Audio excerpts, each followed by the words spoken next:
시청자와 함께하는 시민데스크. 첫 발을 내딛는 13기 시청자위원과 함께한 10월 정기회의 내용 전해드립니다. 최근 국내외적으로 안타까운 소식들이 연이어 들려오고 있는데요. 그중 이스라엘과 하마스 전쟁을 다룬 YTN 국제부 보도부터 살펴봅니다. 시청자 이해를 돕는 배경 설명은 충분했는지, 또 전쟁의 참상을 자극적으로 다루진 않았는지 여러 시청자위원의 목소리로 되짚어봅니다. 이 밖에도 경기 전망을 살핀 경제부 보도와 함께 배우 간 임금 격차라는 방송객 고질적 문제를 전한 단독 보도, 또 미래 세대 교육 현안까지 종합적으로 점검해봅니다.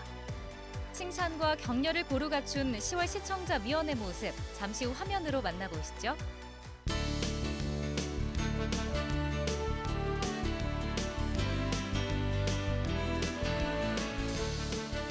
한 주 동안 안녕하셨습니까? 김영수입니다.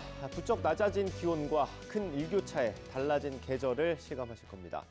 덩달아 가을산의 단풍도 더 선명해지고 있습니다. 산 전체를 봤을 때 80% 정도가 단풍으로 물들면 단풍 절정기라고 합니다. 이때 가장 빼어난 경관을 보여준다고 하는데 안타깝게도 단풍이 들면 산불도 많이 늘어납니다. 건조한 날씨와 강한 바람에 산불 위험이 높아진 만큼 등산객 실화, 또 소각에 각별한 주의가 필요합니다. 오늘 시민데스크는 13기 시청자위원회 첫 정기회의 소식으로 준비했습니다. 새롭게 정비한 시청자위원회 모습 화면으로 만나보시죠.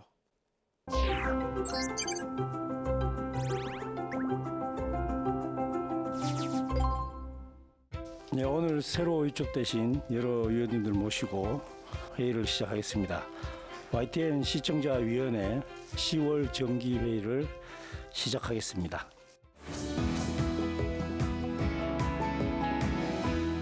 10월 8일하고 9일에 걸쳐서 이틀에 걸쳐서 아리랑 6호하고 차세대 중형 위성 2호에 대한 600억 손실에 대한 보도가 있었습니다. 근데 제가 이제 좀 약간 우려스러웠던 건 뭐냐면 10월 9일 날 이제 그 후속 보도를 하시면서 러와 10년 위성 발사 계약 고육지책 해놓고 누리호 활용과 엇박자라는 이제 제목이 있었습니다. 그 내용을 보면은 이제 누리호만 활용을 하겠다라는 그 정부 방침하고도 어긋난다라고 얘기를 하셨는데 사실은 그게 사실관계가 조금 다른 부분이 있어서 말씀을 좀 드립니다. 기사에는 이제 누리호를 왜 사용을 못하느냐라는 게 언급이 안 돼 있어요. 이유가 안 돼 있고 원래 그 위성을 이제 하려면은 거기에 그거를 실을 수 있는 위성의 크기, 무게, 그리고 또 우리나라는 아이타르라는 이제 국제 그 규약이 적용이 됩니다. 그래서 미국에 있는 그 부품을 사용을 하면 자국 내 발사체에 실을 수가 없어요. 그런 규약이 있기 때문에 그러한 것들에 대해서 조금 더 깊이 들어가셔서 말씀을 해주셨으면 시청자 입장에서는 조금 더 이해 폭이 넓어지지 않았을까라고 얘기를 말씀드리고 거기에 이제 쿼테이션을 따오신 게 이제 국무총리의 말씀을 따오셨는데 사실은 그 국무총리의 말씀은 이게 누리호만 활용하겠다라는 그 말과는 좀 거리가 멉니다. 무슨 얘기냐면 외국에서 전수가 안 되기 때문에 실제로는 여기에서 우리가 누리호를 적극적으로 활용할 수 있는 방안을 찾아 보겠다라는 거지. 아까 말씀드린 그런 제한 조건 때문에 어쩔 수 없이 우리가 위성을 해외에서 발사할 수밖에 없는 상황이 굉장히 많거든요. 그래서 그런 것들을 좀 감안을 해주셔서 기사를 좀 작성을 해주셨으면 좋았을 것 같고요. 아시다시피 이제 국정감사 시즌이다 보니까 여러 분야에 걸쳐서 다양한 소재, 특히 전문적인 그 식견이 필요한 소재들이 많이 나오다 보니까 제가 미처 다 챙겨야지 못한 부분도 있고요. 아까 말씀 주신 그 두 번째 부분은 저도 다시 찾아보니까 좀 국무총리 인터뷰 부분은 어떤 맥락인지 저도 선뜻 이해가 되지 않는 측면이 있네요. 그래서 그 말씀 주신 부분은 겸허하게 제가 수용하고 사실관계를 면밀히 파악해서 기사를 작성할 수 있게 소통을 해서 주의하도록 하겠습니다. 10월에 나라 안팎으로 정말 다양한 이슈가 있었던 것 같습니다. 이에 뉴스 전문 채널로서 YTN도 시시각각 변하는 이 상황들 속에서 굉장히 분주하게 취재 보도하셨을 거라고 생각합니다.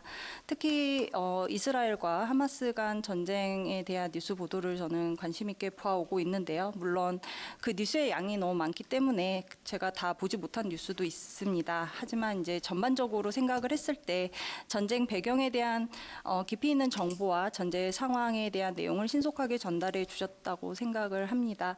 전쟁 보도에 있어서 우려되는 부분 중에 하나가 아마도 전쟁에서 일어나는 잔혹 행위들에 대한 묘사가 종종 지적이 되곤 하는데요. 10월 18일 뉴스앤뉴스에서 YTN 이스라엘 리포터를 연결해서 전쟁 현장에 대한 이야기를 들을 수 있었습니다. 리포터께서 굉장히 절제된 표현으로 상황을 설명해 주셨습니다. 그래서 매우 잘 이렇게 선정적이지 않게 잘 보도를 대체적으로 잘 해주셨지만 시신 훼손이라는 표현에서 조금 묘사가 다소 자극적이지 않았나라는 생각이 들었습니다. 현재까지 크게 문제를 저는 발견하지 못했지만 계속해서 주의를 해주시면 좋겠다라는 생각을 했고요. 분쟁의 당사자들의 입장을 균형 있게 담아내고 더 나아가서 어떤 그 배경까지도 짚어내려는 노력, 뭐 이런 것들 더 나아가서 이제 뭐 저희의 시각으로 다시 한번 평가하는 과정들 이런 게 완결적으로 이루어져야 되는데 사실은 지금 접근 자체가 어려운 상황에서 또 정보 소스에 대한 그 신빙성을 둘러싸고 계속 논란이 있는 상황이어서 좀 애로가 많은 게 사실이고 어린이 시신 참수 부분이 처음에 언론의 보도가 나오고 저희도 뭐 이제 확인해서 그 표현을 썼다가 또 이제 급하게 자극적이고 이래서 바꾸긴 했는데 국제부에게는 아무튼 최대한 신중하게 천천히라고 계속 주문을 하고 있습니다만 근본적으로 이 딜레마를 어떻게 해결할지는 저도 지금 뾰족한 답은 없는데 계속 고민을 좀 이어나가도록 하겠습니다. 보통 경제가 어렵다는 얘기를 여러 언론에서는 일반적으로 뭐 지표라든지 수출 실적 발표될 때 파편적으로 보도하시는 게 일반적입니다. 근데 YTN에서는 지난 추석 연휴부터 해서 이달 초까지 우리 경제 현주소와 나아갈 방향을 짚어보는 기획 시리즈를 통해서 가계부채 문제, 또 청년 고용 문제, 이런 문제 지적부터 대안 제시까지 일정 부분의 취재 역량을 굉장히 할애하셔서 잘 보도해 주셨다.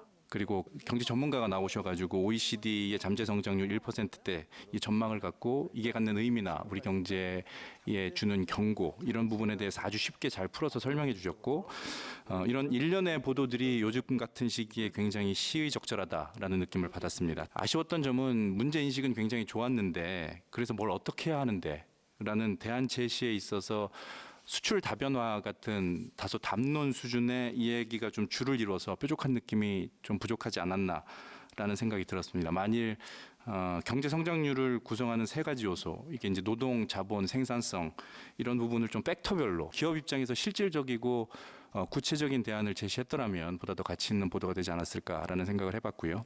소소하지만 그 경제 관련된 기획 시리즈 하시면서 앵커께서는 이게 기획 시리즈라는 코멘트를 하셨는데 이게 기획 시리즈라는 그런 텍스트가 화면 어디인가 좀 배치가 됐으면 좋겠다. 이게 시청자 입장에서는 이게 시리즈의 한 꼭지라는 걸 시각적으로 좀 더 명확하게 알고 기획 시리즈라는 큰 틀 내에서 그 흐름을 좀 따라갈 수 있게끔 이걸 주지시켜 준다면 더 의미가 있지 않을까라는 생각을 해봤습니다.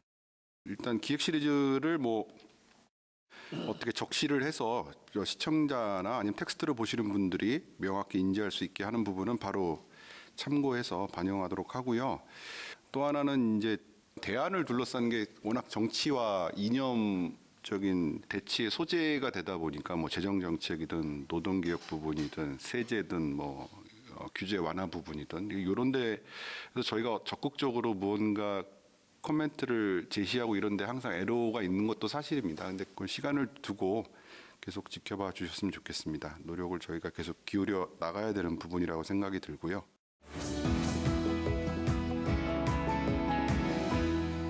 지난 10월 23일에 지상파 드라마 임금 격차 2,000배 노동 사각지대의 단역 연기자 심층 보고서에 대한 그 보도가 있었습니다. 사실 짧지 않은 시간 동안 업계 내에서 굉장히 여러 차례 문제점으로 지적된 부분이기도 하고 또는 관행이나 환경이 문제점으로 지적되어 오지만 사실 쉽게 고쳐지지 않는 부분이라서 이런 부분을 좀 더 명확하게 취재하시고 보도해 주신 부분은 굉장히 의미가 있었다고 생각이 듭니다. 무엇보다도 제가 이런 관계되는 어떤 문화예술과 관계되는 보도가 나올 때 늘 말씀을 드리지만 사실 이게 여러 측면에서 바라봐야 되는 것을 어떤 한쪽의 의견에 좀 치우치게 되는 면이 좀 조심스러운 부분입니다. 실제로 이거는 보고서의 내용이 상당 부분 인용이 되었기 때문에 또 실제 단역 배우들의 인터뷰가 같이 보도가 되었기 때문에 그런 부분, 한쪽의 부분들이 좀 많이 보여진 부분들이 있는데 물론 사실이기도 하고요. 하지만 그런 부분들이 좀 더 구조적인 문제들 또는 법률적이나 정책적으로 어떠한 사각지대에 구체적으로 놓여 있는지라든가 또는 왜 이런 문제가 계속해서 발생할 수밖에 없는지라는 산업의 입장도 들어볼 수 있었으면 좋았겠다라는 생각이 들고요. 늘상 말씀드리는 거지만 구조적 배경까지 종합적으로 진단한다는 게 이제 짧은 시간 안에 조금 여러 가지로 한계가 있을 수 있고 또 이 취재 기자 또 아마 제 기억에 이것도 아마 국정감사 관련해서 자료를 받고 나름 그래도 충분한 시간을 갖고 준비를 하긴 했습니다만 전문가들이 보시기엔 항상 아쉬운 대목이 있을 수밖에 없다 이렇게 말씀을 드리고 아무튼 말씀 주신 부분도 계속 고민을 해나가면서 개선하도록 노력하겠습니다. 9월 1일부터 10월 25일까지 약 2달여 동안 YTN에서는 이 관련 YTN 매각 관련해서 어떤 보도를 했는지 한번 살펴봤습니다. 기간 중 스트레이트 리포팅 패널 초청 자막 뉴스 등 일부 중복된 뉴스가 있긴 하더군요. 포함해서 23건을 보도한 걸 확인을 했고요. 궁금한 거는 초반에 좀 단호하고 상세하게 집중 보도했던 데 반면에 시간이 흐를수록 그 심층 취재라든지 여론 동향의 보고라든지 이런 목소리를 전달하는 모양새가 상당히 좀 쇠락한 모습을 현저하게 보여줬습니다. 우리 흔한 말로 온도차가 크다라는 표현을 쓰는데요. 온도차가 상당히 좀 커서 그 사이에 좀 무슨 일이 있었나 이런 좀 궁금증이 좀 들었고요. 그리고 대부분의 주장들은 말씀드린 그 YTN 구성원이죠. 언론노조 YTN 지부의 핵심적인 활동을 좀 보도하는데 좀 그쳤던 것 같습니다. 여러 차례 보도에서 그 앵커나 그 기자 멘트에서 언론계는 물론 시민단체 학계 등의 반발도 거세질 전망이라는 표현을 여러 개 썼습니다. 결정적으로 시청자의 목소리는 이 와중에 어디로 갔는지가 저는 가장 좀 의문스럽습니다. 물론 시민단체는 대다수 시민들의 목소리를 대변한 단체이긴 하지만 앞서 말씀드린 데이터에서 보면은 민원연 2건 그리고 언론개혁 그 시민연대 2건 말고는 시민의 목소리는 정확하게 드러나 있지 않았었군요. 그 부분은 제가 겸허하게 수용을 하고 또 특히 아까 말씀 주신 시민의 목소리를 담아내는 부분들 그러니까 어떤 방식이 될지 모르겠습니다만 그 부분도 계속 고민을 이어 나가겠습니다. 17일 뉴스나이트에서는 그 후반부에 갑자기 뉴스를 보고 있는데 그 의사협회의 긴급회의 결과 발표가 나오더라고요. 처음부터 끝까지 보도가 됐습니다. 이 발표 뒤에는 복지부 장관의 입장 발표, 이어서 필수 의료 부족 문제 등 의대 정원 확대 추진 배경을 기자가 이제 보도를 했는데요. 저희 소비자 단체들이 의료 소비자 운동을 많이 하기 때문에 한국 의료계 문제점에 대해서 나름 파악하고 있습니다. 국민의 건강권 그리고 안전과 생명보다 자신들의 이익을 더 앞세우는 것으로 보이는 의사협회의 일방적인 그리고 집단 이기주의적인 입장을 처음부터 끝까지 시청자들에게 알릴 필요가 있었나 하는 생각이 들었습니다. 아무리 현재 국민들의 관심이 높은 사안이라고 하더라도 다른 집단이나 협회 등의 이런 긴급회의 결과 발표를 처음부터 끝까지 중계하는 경우는 드물지 않았나 생각이 됩니다. 필수 의료 혁신을 위해서 물론 의대 정원 늘리는 것 말고도 해야 될 게 많지만 의대 정원을 적정하게 늘리지 않을 경우 국민의 건강권이 위기에 놓이는 상황에서 정부가 의사들의 반발에 밀려서 애초 계획과 달리 의대 정원을 소폭 늘리는 데 그치지 않도록 YTN이 향후에도 관심을 갖고 보도해 주시기 바랍니다. 저희가 워낙 라이브를 많이 하는 채널들이다 보니까 특정 이슈가 발생했을 때 이해 당사자의 한쪽이 워낙 뉴스성이 있다고 판단되면 그 자체로 일단은 라이브를 하는 경우가 꽤 많아서 거기에 대해서 다른 의견을 갖고 계신 분들 쪽에서 이제 문제 제기 항상 들어오는데 그 자체로 분명히 뭐 제기할 수 있는 문제고 당일에도 이걸 할 거냐 말 거냐에 대한 그런 문제 의식은 있었다. 다만 저희는 뉴스성이 있다고 판단했고 그것을 추후에 이제 리포트나 아니면 다른 출연 같은 걸로 어떻게 보완을 해 나가느냐 쪽으로 고민을 좀 더 많이 집중했다는 말씀을 드리고 싶고요. 최근에 이제 수원 전세 사기 사건 관련돼 가지고 피해자 대표 나와서 그 피해 입은 상황과 어려움을 이야기하면서 나중에는 그 구제책 있잖아요. 어떻게 하면 구제받을 수 있는가 이런 것까지 참 나간 것이 굉장히 좀 좋았습니다. 법률가 입장에서 그 부분이 실제로 피해가 발생했다는 부분에 그치지 않고 어떤 식으로 구제가 되는지 이 부분이 참 좋았고 지금 뭐 영풍제지라든지 얼마 전에 이제 굉장히 주가 조작 사건 나가지고 완전히 그 피해자가 많이 양산되지 않았습니까? 이제 그런 부분에 있어서도 피해자들이 어떻게 구제받을 수 있는지 이제 이런 부분이 조금 더 좀 보도가 되었으면 좋겠다는 생각이 들었습니다. 그리고 그 제가 그 이제 이스라엘하고 하마스하고 전쟁을 지금 하고 있는데 초기에 이제 시간대가 좀 정확히 특정이 안 되지만 중동 전문가가 나오셔가지고 그 여러 가지 이제 정세 분석을 해주시더라고요. 근데 이제 제일 마지막에 이제 앵커가 질문하신 게 뭐냐면 이 사례에서 이제 우리나라한테 반면 교사를 삼아야 될 게 뭐냐 이런 질문을 하셨어요. 근데 이제 그 전문가께서 뭐라냐고 하셨냐면 북한의 비상 공습에 잘 대응을 해야 된다 이렇게 말씀을 해버리시더라고요. 그래서 좀 질문이 이렇게 이제 하마스와 이스라엘하고 충돌되었을 때 우리가 북한하고 관계에 있어서 물론 뭐 여러 가지 관계에 대해서 생각이 다를 수 있지만은 우리는 어떤 식으로 충돌을 피할 수 있겠느냐 뭐 이런 식으로 좀 질문이 갔으면 조금 더 알찬 대답이나 좀 그랬을 건데 비상공습이란 말이 참 좀 들으면서 좀 약간 씁쓸했었습니다. 영풍제지 주가 조작 의심 사건이죠. 예, 이것도 계속 관심 갖고 보겠습니다. 다만 좀 여러 가지 저희가 어떤 물적 한계가 좀 있습니다. 인력적인 측면이나 그래서 조금 충분히 다루지 못하는 부분도 있는데 아무튼 다중에게 피해를 주는 이런 조금 좋지 않은 죄질이 좋지 않은 사기 사건들 이런 것들은 끊임없이 관심을 갖고 보고 참고로 수원 전세 사기 같은 경우는 아마 저희가 처음 단독 보도해서 본격적으로 좀 불거졌던 걸로 기억하고 있는데 앞으로도 계속 관심 갖고 보도록 하겠습니다. 중동 아까 말씀 주신 부분은 참고하겠습니다. 예. YTN 더 뉴스에서 방송한 나는 울고 있는데 웃더라 성폭행 40대 피해 여성 증언이라는 이름으로 10대 소년범죄 관련된 집중 보도에 대한 의견을 드리고 싶은데요. 보도에서는 각 범죄의 심각성 그리고 양상 그리고 해당 범죄가 적용될 수 있는 관련 법령 그리고 피해자 보호대책 현황과 방향에 대한 관련 전문가와의 대담을 통해서 정보를 심도 있게 제공해줬 긍정적인 측면이 있다고 생각하는데요. 그러나 이제 아쉬운 부분이 이제 두 가지 있었습니다. 이게 심층 보도다 보니까 가해자가 저질렀던 성범죄의 경과와 양상을 너무 자세하게 묘사하고 또 이제 피해자가 이제 피해를 당한 신체 사진을 좀 긴 시간 크게 보여준 측면이 있습니다. 그렇기 때문에 이 범죄의 극악성 자체가 너무 필요 이상으로 강조된 측면이 있지 않은가 생각이 들었는데요. 또한 보도 장면에서 표제열을 중학생, 그리고 무서운 10대 등으로 뽑고 가해자의 연령대를 지나치게 강조했다는 인상을 받았습니다. 이는 한 범죄 사건이 갖고 있는 구조적이고 다층적인 양상 그리고 원인을 좀 경시하고 특정 집단에 대한 편견과 차별을 심화시킬 수 있는 계기가 제공될 수 있다는 점에서 조금 우려스러웠습니다. 마지막으로는 제가 오늘 여성 단체를 좀 대표해서 나왔기 때문에 성별 다양성에 대해서 의견을 드리고 싶습니다.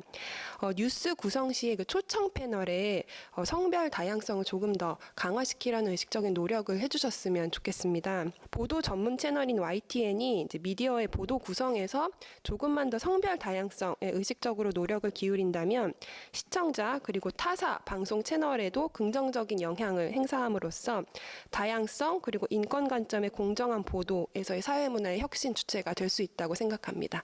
고민스러운 이 선정성 부분인데 자극성 이거 자체에 대한 이제 그 좀 주관적인 판단들이 다 있으시기 때문에 논쟁이 안에서도 뉴스룸 안에서도 있는데 그렇게 보셨다면 다시 한번 보고 되짚어보고 주의할 부분이 있는지 찾아보도록 하고요. 현실적인 섭외의 한계는 분명히 있는데 장기적으로 이런 지향점을 가지고 교정을 해나가야 된다는 문제의식에는 전적으로 동의하고 있고요. 예. 오늘 특별히 또 말씀을 주셨으니까 다시 한번 그건 가슴속에 담아놓고 조금 점진적으로 교정해 나가도록 하겠습니다.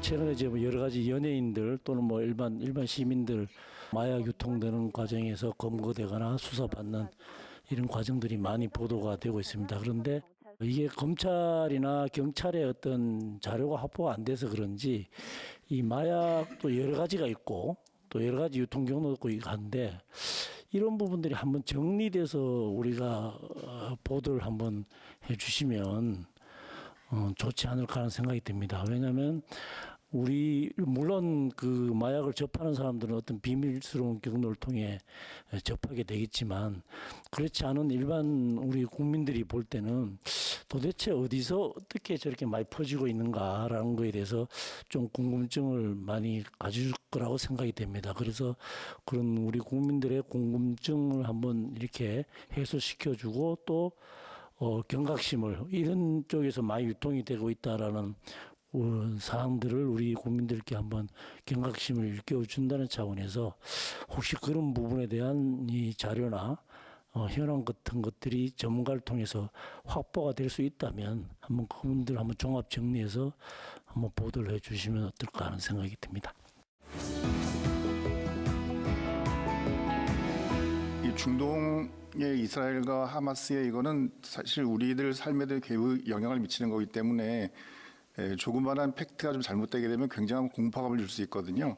근데 이제 10월 11일 날 뉴스라이브를 전후로 해서 어떤 게 나왔냐 하면 사우디아라비아 빈살만이 하마스를 지지한다 이렇게 이제 보도가 있습니다. 근데 이제 그 뉴스의 원소스는 중동 언론이 그날 빈살만하고 그 팔레스타인 파타 지도자가 만났을 때 그때 빈살만이 파타 지도자한테 팔레스타인 너희들의 심정을 이해한다. 우리는 너네들이 평화롭게 살았으면 좋겠다라고 발언한 것인데 그게 이제 하마스를 지지한다는 것으로 이렇게 표현이 됐더라고요. 작은 거지만 이 내용 자체는 굉장히 파급력이 큰 거라서 이런 거는 좀 이 뉴스의 원소스가 됐던 뉴스를 한 번만 체크를 했으면 그런 착오는 없었을 텐데 하는 아쉬움에서 말씀을 드립니다. 두 번째는 그 의대 정원 관련해서 10월 18일 날 보면 국정감사 관련해서 민주당 서동영 의원이 자료 제출을 받아가지고 서울대학교 자퇴생들이 4년 새 67%가 늘었고 뭐 이런 얘기를 쭉 하면서 이 자퇴생들이 다 의대를 갔을 것이다 이제 이렇게 됐어요. 제가 그래서 너무 궁금해가지고 진짜 다 의대 갔을까 해가지고 이제 이 의원 자료뿐만이 아니라 다른 언론의 보도도 다 찾아가 봤어요. 근데 그걸 안만 찾아봐도 없더라고요. 그냥 갔을 것이다 뭐 이렇게. 그러니까 이거는 이제 의대 정원이 늘어봐야 아무 헛방이다 의미가 없다라는 것을 그런 논리를 감화시켜주는 뉴스고 매우 추정에 근거한 내용들인데 이게 그대로 계속 반복이 되고 있더라고요. 그래서 이거 좀 팩트 확인이 좀 필요하고 정확히 정리가 됐으면 좋겠다 생각이 들었고 원소스를 확인하려는 노력이 처음보다는 많이 지금 진행이 되고 있습니다. 근데 아무래도 그 초창기에 이제 좀 급하게 처리하다 보니까 좀 부실하게 보도가 이루어진 측면이 물론 비단 저희만의 문제는 아니겠습니다만 저도 인지하고 이런 것들을 반면 교사 삼아서 계속 나아져야겠죠. 그 의대 정원 아까 자퇴 보도 18일 거 엄효식 의원님이 말씀 주신 거는 제가 알기로 오히려 이 문제는 그 왜곡된 의료산업 구조에서 파생돼서 입시까지도 이렇게 왜곡되고 있다라는 면을 드러내기 위한 거지 이게 의대 정원 확충이 무의미하다 뭐 이런 논리 구조는 아니었던 걸로 기억을 하는데 다시 한번 그건 좀 더 확인을 해보도록 하겠습니다. 이번 국감은 내년 총선을 앞둔 마지막 국감이고 더욱이 금년에는 다사다난이라는 표현에 맞듯 정말 굵직굵직한 이슈들이 우리 사회에 많이 있었습니다. 따라서 YTN은 1년에 한 번 있는 국정감사와 관련해 담당 상임위별로 주요 의제에 대해 국정감사 시작 전에 이를 다루는 것이 필요하지 않았나 하는 생각입니다. 지금까지는 국정감사 관련 보도는 여야 공방만 중계방송하듯 다루는 모양이었습니다. 서희초 사건으로 촉발된 교권보호 이슈, 후쿠시마 오염수 방류 이슈, 잼버리 파행, 가짜뉴스 이슈, 전세 사기 이슈, 간호법, 의대 정원 등등 상임위별로 많은 의제나 현안들이 다루어질 것은 명확해 보였기 때문에 이런 부분에 대해 YTN에서 상임위별로 예상되는 현안이나 주제에 대해서 미리 좀 정리해주고 짚어주는 것이 굉장히 필요했다고 보여집니다. 그때그때 단편성으로 사후적으로 보도되는 것이 아니라 좀 사전에 이런 부분들을 시리즈물로 해서 짚고 넘어가 줬으면 하는 아쉬움이 있습니다. 중요한 국정감사라는 이벤트를 사전에 예고하는 걸 통해서 어떤 주의도 환기시키고 중요성도 환기시키는 부분은 네, 고민을 해보겠습니다. 근데 절대 국정감사 보도량은 아마 단순 전달이긴 하지만 저희가 상대적으로 많을 겁니다. 이제 시간의 제약이 없고 특히 올해 같은 경우 지난달에 위원님들이 말씀 주신 부분도 있어서 가급적 웬만하면 다 다뤄보려고 노력을 좀 했고요. 제한된 인력풀 가지고도. 그래서 상임위별 주요 이벤트나 쟁점들을 소개하는 부분은 시간을 두고 좀 고민해 보겠습니다. 이스라엘 하마스 전쟁 같은 경우도 되게 좀 아쉽더라고요. 이스라엘이 지상전에 들어가느냐, 바이든이 설득하냐, 가자 지구 그 난민들은 지금 어떻게 하고 있느냐, 단순한 그 지금 전쟁이 어떻게 되고 있다, 그냥 화면에 담긴 그 내용들만 나오는데 좀 아쉬운 게 왜 본질적으로 왜 이스라엘하고 팔레스타인 간에 이 전쟁이 발생할 수밖에 없는 이유가 뭐냐 해야 되는 근본적인 내용이 없는 것 같아요. 그래서 제가 놓치고 있었나 하고 한번 검색을 한번 했습니다. 그래서 뭐 벨푸어 선언이라든가 좀 찾아봤는데 올해 보도된 게 하나도 없어요.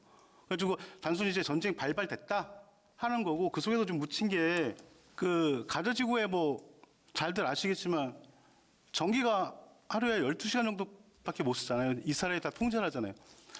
그런 상황이었는데 전쟁이 났고 지금 물자 통제하고 있는 상황에서 팔레스타인 난민들이 생활이 되게 비참할 거란 말이에요. 여기에 대한 좀 보도가 좀 덜하지 않느냐 하는 거고요. 그리고 또 하나가 이제 그 럼피스킨 병인데 전 요번에 처음 알았습니다. 소에도 저 럼피스킨 병이라는 게 있구나.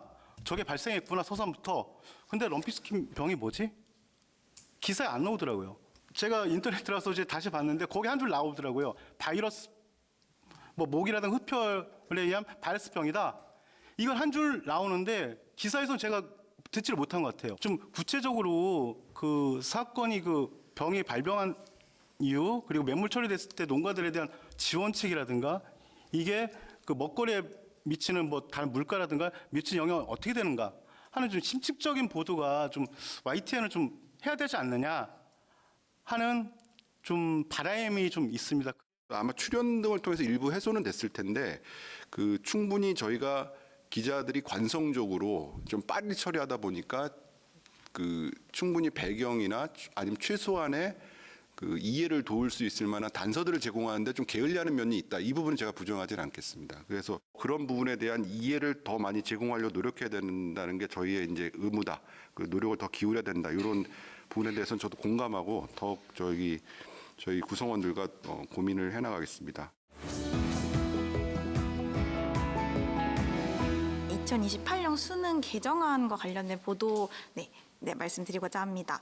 10월 10일 날 교육부를 통해서 개편안이 바로 공식 발표가 되고 이제 같은 날에 대학의 입장 그리고 뭐 심화 수학이 가져올 수 있는 문제점 등도 지적을 해주시면서 2028년 개편안을 둘러싼 다양한 점을 폭넓게 볼 수 있도록 기사를 잘 작성해 주신 것 같아서 되게 잘 봤습니다. 다만 왜 2028년 수능부터 달라지게 되는지 그 이유에 대해서 함께 언급을 해주었으면 조금 더 이해하는 도움이 되었을 것이라는 생각을 하게 되었습니다.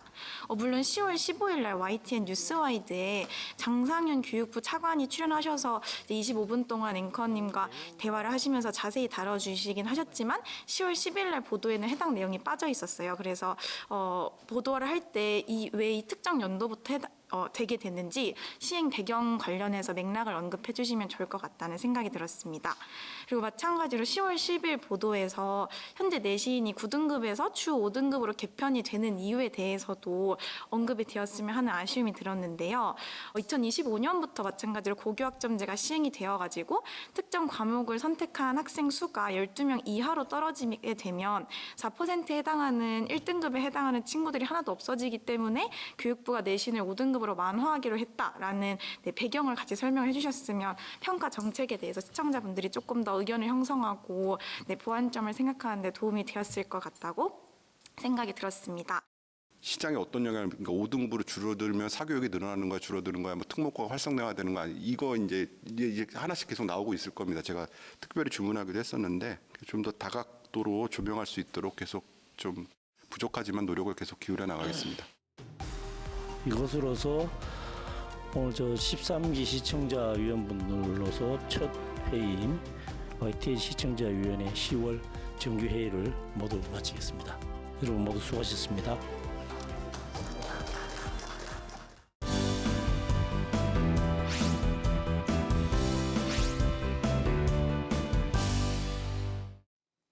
안녕하세요. YTN DMB 시청자평가원 정은정입니다. 요즘은 노래나 만화 캐릭터 등 문화 콘텐츠를 중심으로 저작권이나 지식재산권에 대한 인식이 꽤 높아졌습니다. 하지만 여러 가지 지식재산권 중에서도 특허는 왠지 일반 사람들과는 거리가 멀어 보이는데요. 특집 일상을 기적으로 만든 특허의 세계는 이런 고정관념을 깨고 있습니다.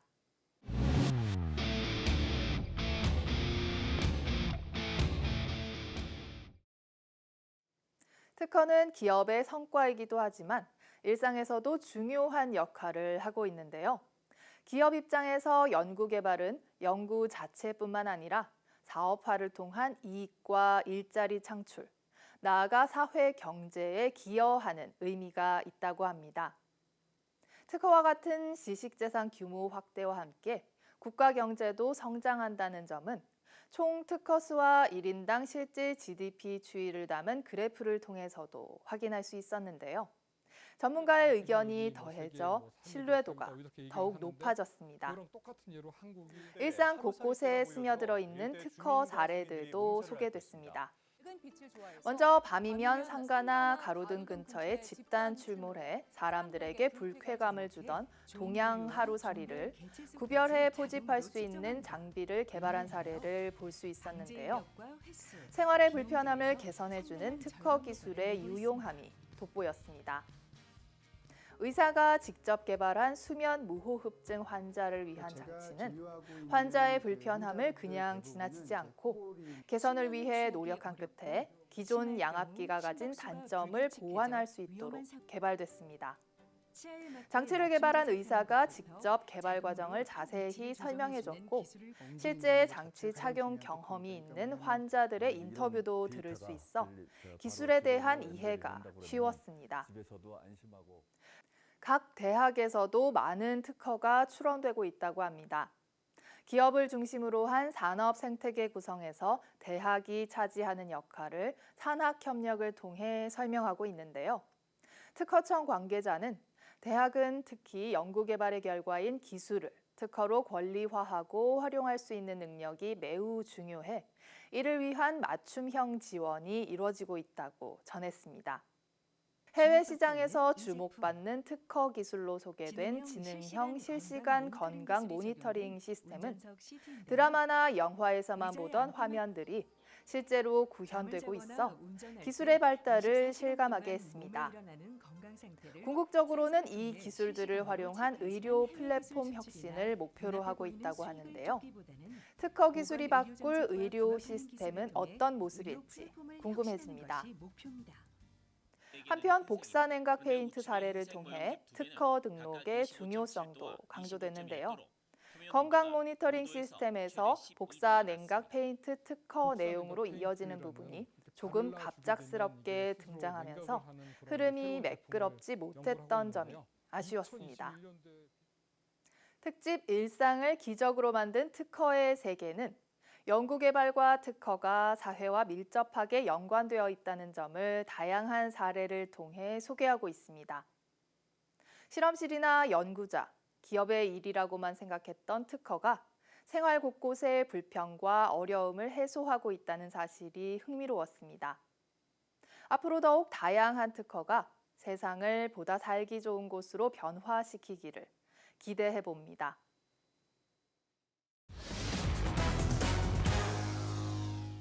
시민데스크는 시청자 목소리로 YTN을 깊이 돌아봅니다. 방송에 대한 의견들 SNS와 홈페이지, 전화로 남겨주시면 되고요. 저희는 다음 주 다양한 시청자 의견으로 돌아오겠습니다. 시청해주신 여러분 고맙습니다.